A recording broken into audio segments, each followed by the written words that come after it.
ഇപ്പോൾ ലോഡിങ് കഴിഞ്ഞൂടാ. ഇനി നമ്മുടെ അടുത്ത പരിപാടി ഡോർ അടയ്ക്കണം, ഡോക്യുമെൻറ്റ്സ് കളക്ട് ചെയ്യണം. അപ്പോൾ ലോഡിങ് കഴിഞ്ഞു, വണ്ടി ഡോക്കൊന്ന് പുള്ളി ചെയ്തു. അടുത്ത പരിപാടി ഫ്രിഗ് ഓണാക്കുക.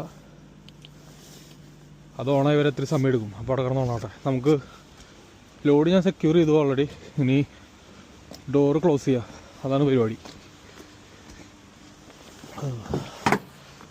ഗേറ്റ് അടച്ചില്ല, ഉണ്ടല്ലേ. ലോഡ് ക്രോസ് ബാറൊക്കെ വെച്ചു. ഇത് യോഗട്ടാണ്, യോഗട്ട് പാലല്ല, യോഗട്ടാണ്. ലോഡൊക്കെ ബാറൊക്കെ വെച്ച് സെക്യൂർ ചെയ്തു. എന്താ വെച്ചാൽ പോണ വഴി അത്ര നല്ല വഴിയല്ല, ഫുള്ള് വളവും തിരിവും ഒക്കെയുള്ള വഴിയാണ്. അപ്പോൾ ലോഡ് ക്ലിയർ ആയിട്ട് വെച്ചില്ലെങ്കിൽ ഇപ്പോൾ അതൊക്കെ കൂടി ഇങ്ങോട്ട് മറിഞ്ഞു വീഴും.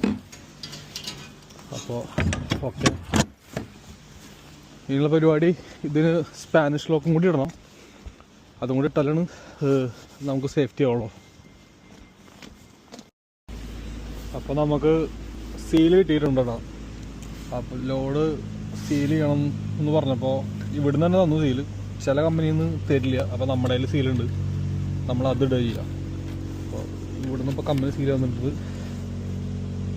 ഇങ്ങനെ തന്നെ തോന്നണം. ഇതിൻ്റെ മെക്കാനിസം അല്ല ഓപ്പോസിറ്റ് സൈഡിലേക്ക്. ഓക്കെ, ഇത് അവിടെ ചെല്ലുന്നവരെ ഇതിവിടെ കിടക്കട്ടെ. എന്നാലും ഒരു സേഫ്റ്റിക്ക് സ്പാനിഷ് ലോക്കും കൂടി അടിച്ചിട്ട് പോവാം. അല്ലെങ്കിൽ ചിലപ്പോൾ ഇത് ആരെങ്കിലും പിടിച്ച് പൊട്ടിക്കും. അത് പ്ലാസ്റ്റിക്കിൻ്റെ ഒരു വള്ളിയല്ലേ, അത് ആരെങ്കിലും പിടിച്ച് പൊട്ടിച്ച് കഴിഞ്ഞാൽ പണിയാവും.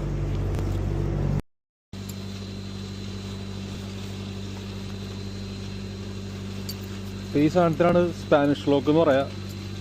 ഇതൊരു സേഫ്റ്റിക്ക് വേണ്ടിയിട്ട് ഇടണമെന്നാണ്. ഇതിട്ട് കഴിഞ്ഞാൽ പിന്നെ അത് കട്ട് ചെയ്താലാണ് ഈ ഡോറ് തുറക്കാൻ പറ്റുള്ളൂ, അല്ലെങ്കിൽ താക്കോലിട്ട് തുറക്കണം. ആണോ, ഇതടച്ചു. ഇനി ഇത് തുറക്കാൻ കിട്ടില്ല. ഈ രണ്ട് ക്ലിപ്പും തമ്മിൽ ജോയിൻ്റായി. ഇതിൻ്റെ മുകളിലൊരു മെറ്റലിൻ്റെ അടപ്പാണുള്ളത്, പക്ഷെ അത് വീണ് പോയി. അപ്പോൾ തൽക്കാലം ഒരു പ്ലാസ്റ്റിക് കുപ്പിയുടെ അടപ്പ് വെച്ച് അഡ്ജസ്റ്റ് ചെയ്യണം. ഓക്കെ, അപ്പോൾ ഓൾ സെറ്റ്, നമുക്ക് പോവാം.